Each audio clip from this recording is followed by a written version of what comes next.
હે everyone, good morning. જય શ્રી રામ. આજે મોર્નિંગની શરૂઆત થઈ રહી છે મારા રૂમ પર જ આજે એક્સરસાઇઝ વગેરે કરવાથી, કેમ કે બોડીને એક્ટિવ રાખવા માટે મેં આજે રૂમ પર જ એક્સરસાઇઝ સ્ટાર્ટ કરી દીધી છે. કેમ કે મેં હમણાં રનિંગ કરવા નથી જઈ શકતી, કેમ કે આ વખત એથ્લેટના પાસ જ નથી નીકાળ્યા અમે લોકોએ. તો એન્ડ નીકાળવાનું યાદ આવ્યું ત્યાં સુધીમાં છેલ્લી ડેટ્સ હતી, સો નીકળી ન શક્યા. સો આ મંથ એમ જ નીકળી ગયો, એટલા માટે મેં બી રનિંગમાં નથી જઈ શકતી. એન્ડ ગ્રાઉન્ડ પર કેવું છે કે પાસ તમે સ્કેન ન કરો ત્યાં સુધી એન્ટ્રી ન મળે. સો કોઈ નહીં, ચલો રૂમ પર જ એક્સરસાઇઝ વગેરે સ્ટાર્ટ કરી દીધા છે, જેથી કરીને બોડી એક્ટિવ રહે એન્ડ રીડિંગ કરવામાં બી સારું રહે. સો અત્યારે મોર્નિંગમાં એક્સરસાઇઝ વગેરે કરી, મેડિટેશન સેશન કમ્પ્લીટ કરી, મેં આવી ગઈ છું અત્યારે કિચનમાં. એન્ડ સૌથી પહેલાં મેં ચાય નાસ્તો મારો રેડી કરી. સો આ તરફ મારો ચા નાસ્તો બી થઈ ગયો છે રેડી. એન્ડ ત્યાર પછી મેં આવી ગઈ છું અત્યારે મારા સ્ટડી ટેબલ પર. એન્ડ ટાઈમ ટેબલ શેડ્યુલ આજનું મેં પ્રોપર લખી લઈશ. એન્ડ ત્યાર પછી મારું રીડિંગ કરી દઈશ સ્ટાર્ટ. અને હા દોસ્તો, તમે કંઈ પણ વસ્તુ કરવા માંગતા હોય ત્યારે તમારી પાસે બહુ બધા બહાના હોય છે નહીં કરવા માટે, કે મારે આ વસ્તુ સ્ટાર્ટ કરવી છે તો મારી પાસે પૈસા નથી, મારી પાસે સારા પુસ્તકો નથી, મારી પાસે સારી સ્પેસ નથી, તો હું કઈ રીતે સ્ટાર્ટ કરી શકું? જ્યારે મારી પાસે પૈસા આવશે ત્યારે હું ચાલુ કરીશ, મારી પાસે પુસ્તકો આવશે ત્યારે હું રીડ કરીશ. નહીં કરવા માટે તમને હજારો બહાના મળી જશે. પણ કંઈ પણ વસ્તુ કરવું છે ને, આગળ વધવું છે ને, તો એક જ પોઝિટિવ વિચાર તમારા માટે કાફી છે કે હું શા માટે કરું છું, કોના માટે કરું છું. બસ આ જ બે વસ્તુ તમે સમજી જશો તો તમે ઓટોમેટિકલી તમારે કોઈ પણ વસ્તુ અચીવ કરવી છે યા પણ કંઈ પણ સ્ટાર્ટ કરવા માગો છો તો ઇઝીલી તમે સ્ટાર્ટ કરી શકશો. બટ બહાના કાઢ્યા રાખશો તો તમે ક્યારેય બી કંઈ સ્ટાર્ટ નહીં કરી શકો કે નહીં તો આગળ આવી શકો. સો હંમેશા બહાનાને સાઈડ પર રાખો એન્ડ સ્ટાર્ટ કરો. હે everyone, good morning. Welcome back to my YouTube channel. And કેમ છો બધા? આઈ હોપ બધા મજામાં જશો. એન્ડ આજે મારી મોર્નિંગ થોડી લેટ જ થઈ હતી, કેમ કે કાલે તબિયત વધારે ખરાબ હતી. સો કાલે જો કે મેં ડૉક્ટર પાસે જઈને આવી ગઈ છું. એન્ડ થોડું બીપી લો થઈ ગયું હતું. એન્ડ મંથલી ગર્લ્સનો જે પ્રોબ્લેમ હોય છે એ બી મારો પ્રોબ્લેમ હતો. સો બંને જોડે ભેગું થઈ ગયું. સો વીકનેસ વધારે આવી ગઈ હતી. બટ કાલે મેં ડૉક્ટર પાસે જઈને આવી, સો દવાઓ લીધી. આજે તો થોડી તબિયત મને સારી લાગી રહી છે. સો મોર્નિંગ થોડી વાર રેસ્ટ કરી. આજે થોડી લેટ જ જાગી છું, જો કે 9 વાગ્યે મેં જાગી છું. એન્ડ અત્યારે મોર્નિંગ રૂટીન ફિનિશ કરતાં મેં જ્યાં સુધીમાં સ્ટડી ટેબલ પર આવી ત્યાં સુધીમાં તો ઓલરેડી 11 વાગી ગયા છે. એન્ડ 11 વાગે મેં અત્યારે મારું રીડિંગ સ્ટાર્ટ કરી રહી છું. બટ કોઈ નહીં, ચલો તબિયત ખરાબ છે તો સૌથી પહેલાં તો તબિયતને સંભાળવી પડશે, કેમ કે આપણે સાજા નહીં હોય તો કંઈ જ નહીં કરી શકીએ. સો એમના માટે મેં સૌથી પહેલાં મારી તબિયતનું ધ્યાન રાખ્યું. એન્ડ ત્યાર પછી મેં આવી ગઈ છું અત્યારે સ્ટડી ટેબલ પર. એન્ડ અત્યારે મેં મારું રીડિંગ સ્ટાર્ટ કરીશ. બટ ઘણા લોકો કમેન્ટ્સ કરે છે કે તમે કયા પુસ્તકો વાંચો છો. સો સૌથી પહેલાં અત્યારે મેં ધોરણ 6 થી 10ની જે બુક્સ છે મારી પાસે બધી એ રીડ કરી રહી છું. એન્ડ કોઈની કમેન્ટ્સ હતી કે તમારી પાસે જીસીઆરટીની ઓલરેડી એક પ્રોપર બુક છે તો તમે આમાં ટાઈમ શા માટે બરબાદ કરો છો. સો સૌથી પહેલાં ધોરણ 6 થી 10ની બુક્સ મેં ઓલરેડી રીડ કરેલી છે. એન્ડ મને જે કમ્પ્લીટલી એક બુક હોય છે જીસીઆરટી કોઈ બી પબ્લિકેશનની હોય, સો એ બુક રીડ કરવી એમના કરતાં મને આ પાઠ્યપુસ્તક રીડ કરવા બહુ જ વધારે ગમે છે. કેમ કે કલરફુલ પેજ હોય છે, ચિત્રો દ્વારા દર્શાવેલું હોય છે. એન્ડ જે અંદર લખાણ આપ્યું હોય છે એટલું સરસ રીતે છૂટા છૂટા અક્ષરોથી એન્ડ મોટા અક્ષરોથી આપ્યું હોય, એટલે મને રીડ કરવામાં વધારે ગમે છે, જેથી કરીને બોરિંગ બી નથી થવાતું. એન્ડ માહિતી સચોટ એન્ડ ઓથેન્ટિક હોય છે. સો એમના માટે મેં બુક્સ પહેલાં રીડ કરીશ આ બધી. એન્ડ ત્યાર પછી મેં આમની અલગથી એક નોટ્સ બનાવીશ. એન્ડ આમની કમ્પેરિઝનમાં મેં જીસીઆરટીની 6 to 10ની જે બુક્સ છે મારી પાસે પબ્લિકેશનની એ બી મેં રીડ કરું છું જોડે, જેથી કરીને ખ્યાલ આવે કે બંનેમાં શું ડિફરન્સ છે યા ફિર સેમ છે. સો આ મેં 6 થી 10ની વાંચી. એન્ડ ત્યાર પછી મેં નોટ્સ બી બનાવવાની છું. એન્ડ કોઈ કમેન્ટ્સ કર્યું હતું નોટ્સ કઈ રીતે બનાવી. સો મેં સૌથી પહેલાં એકવાર બધી બુક્સ રીડ કરી લઉં, ત્યાર પછી મેં નોટ્સ બનાવીશ. જ્યારે બી નોટ્સ બનાવું ત્યારે મેં તમારી જોડે શેર કરીશ કે નોટ્સ કઈ રીતે બનાવી. સો ઓલરેડી તો મારી એકવાર વચાઈ ગઈ હતી, બટ 4 થી 5 મંથ મેં કન્ટિન્યુ જોબ પર હતી, ડે નાઇટ, એટલે મને ટાઈમ જ નથી મળ્યો ફરી રિવાઇઝ કરવાનો. સો બધું બાષ્પીભવન ઓલરેડી થઈ ગયું હોય. સો અત્યારે મેં ફરી રીડ કરી રહી છું. અને 1 મંથનો ટાર્ગેટ રાખ્યો છે કે 1 મંથની અંદર બધી જે 6 થી 10ની જે પાઠ્યપુસ્તકો છે એ બધા રીડ થઈ જવા જોઈએ.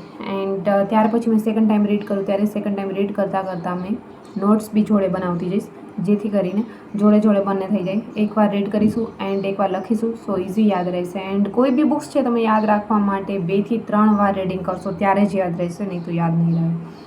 ઘણા કમેન્ટ્સ કરતા હોય છે કે મને રીડિંગ કરવામાં યાદ નથી રહેતું, કઈ રીતે યાદ રાખવું. સો કોઈ બી વસ્તુ હોય, કોઈ બી પુસ્તક છે, તમે યાદ રાખવા માટે એમને 2 થી 3 વાર રિવાઇઝ કરશો ત્યારે જ તમને યાદ રહેશે, ત્યાં સુધી યાદ નહીં રહે.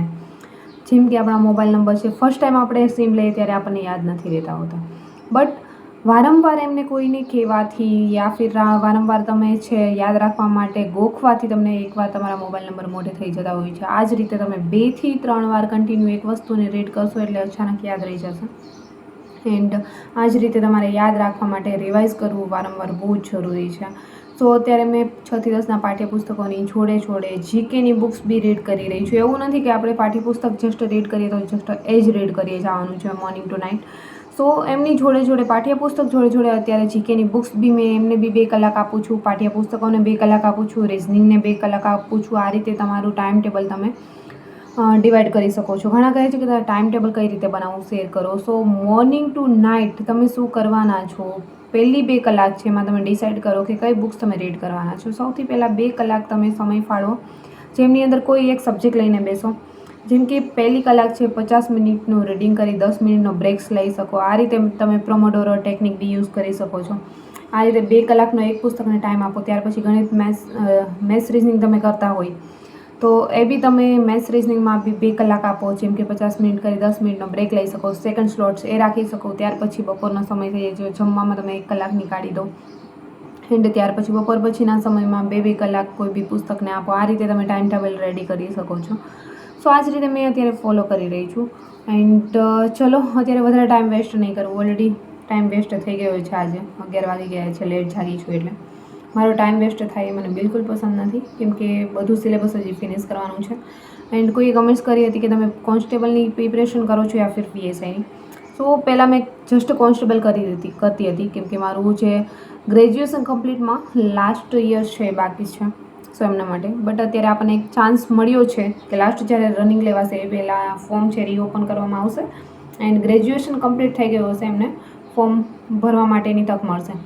સો અત્યારે મેં જોડે પીએસઆઈની બી પ્રિપરેશન કરું છું. ત્યાં સુધીમાં મારું ગ્રેજ્યુએશન કમ્પ્લીટ થઈ જશે, એટલા માટે મેં બી ફોર્મ ભરી શકીશ. સો બંનેની મેં અત્યારે પ્રિપરેશન કરી રહી છું. સો ચલો અત્યારે વધારે મેં ટાઈમ નહીં વેસ્ટ કરું એન્ડ અત્યારે મારું રીડિંગ કરી દે સ્ટાર્ટ. એન્ડ ત્યાર પછી તમને બી મળીશ આગળ બ્લોગમાં. એન્ડ અત્યારે થઈ ગયો છે બપોરનો સમય. મેં બી આવી ગઈ છું કિચનમાં. સૌથી પહેલાં મારું જમવાનું કરી લઈશ રેડી.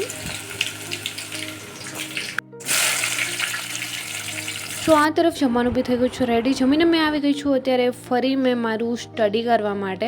એન્ડ અત્યારે મેં લઈને બેસી ગયું છું રિઝનિંગની નોટ્સ. એન્ડ અત્યારે મેં રિઝનિંગ સ્ટાર્ટ કરીશ. બપોર પછીના સમયમાં જમીને મેં હંમેશા રિઝનિંગ કરું છું, આમની પ્રેક્ટિસ કરું છું, કેમ કે બપોરના સમયે એટલો તડકો હોય છે, ગરમી બી વધારે હોય છે, જેમના લીધે રીડ કરવામાં બહુ જ બોરિંગ થવાય છે.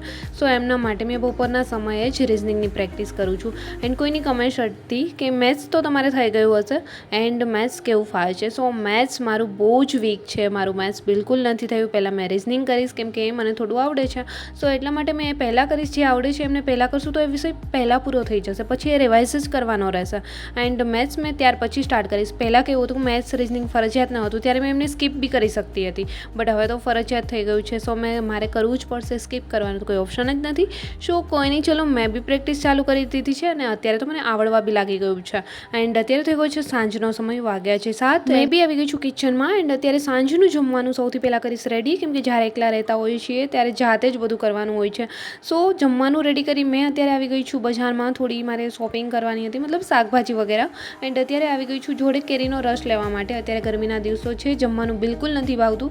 સો એમના માટે થોડું ઠંડુ કંઈક સાથે હોય તો જમવાનું ભાવે, એટલા માટે. સો જમવાનું બી થઈ ગયું છે રેડી. જમી એન્ડ ફરી મેં આવી ગઈ છું અત્યારે મારા સ્ટડી ટેબલ પર. એન્ડ અત્યારે મેં જે બુક રીડ કરું છું એ જ્ઞાનદીપની બુક છે મારી પાસે, લિબર્ટીની જે જીકેની બુક્સ છે એ મેં ફરી રીડ કરવા લાગી છું અત્યારે, કેમ કે આખો દિવસ એકને એક વિષય કરશું તો બોરિંગ થઈ જશું. એટલા માટે મેં 2 થી 3 યા 3 થી 4 પાર્ટમાં ડિવાઈડ કરી અને વિષયો અલગ અલગ કરું છું. જેમ કે સવારે પાઠ્યપુસ્તક, બપોરે રિઝનિંગ, બપોર પછીના સમયમાં કોઈ બી અલગ સબ્જેક્ટ એન્ડ સાંજે બી કોઈ અલગ સબ્જેક્ટ. મેં આ રીતે રીડ કરું છું. આઈ હોપ કે દોસ્તો તમારા લોકોની પ્રિપરેશન બી બેસ્ટ ચાલી રહી હશે. એન્ડ આઈ હોપ કે દોસ્તો મારા વ્લોગ બી તમને પસંદ આવી રહ્યા હશે. મારા વ્લોગ પસંદ આવે છે કે નહીં એ તો બધાની કમેન્ટ્સ પરથી મને ખ્યાલ આવે જ છે ઓલરેડી.